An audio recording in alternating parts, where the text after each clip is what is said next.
Hey friends, if Windows plus Shift plus S is not working on your Windows 11 computer, then please watch this video. I will guide you through the resolutions. But first of all, what does Windows plus Shift plus S do? Let me press it and check. Windows plus Shift plus S. It opens the sniping tool. Now, if this doesn't work, then you have a second option for using the sniping tool, which is Control plus print screen. However, in some cases, third-party applications steal this shortcut, and then you will have to use an alternate shortcut or disable that app.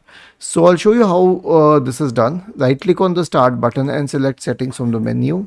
Go to the Apps tab on the list on the left-hand side. Select Installed Apps in the right pane and wait for the list to load. Now scroll down to the ShareX app. I mean any app, any third-party screenshot app.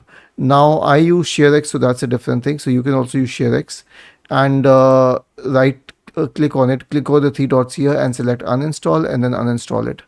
And if this doesn't work, then you can repair the sniping tool. So search for sniping tool in the Windows search bar and click on app settings.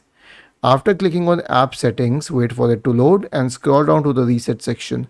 Click on repair, then click on reset and click on reset once again. Once this is done, click on uninstall and then click on uninstall once again and let the app be uninstalled. It will need a while. Once it is uninstalled, search for the Microsoft Store in the Windows search bar and open the Microsoft Store. Once the Microsoft Store is open, wait for it to load and then search for sniping tool. Then go to the sniping tool and wait for it to load and then click on install. Right now it's open because it has not uninstalled completely, but you can click on install and then reinstall it. Was this helpful? If yes, then please subscribe to the channel, and if not, then let us know in the comment section of this video on how we could help you further. Thank you for watching this video and have a nice day.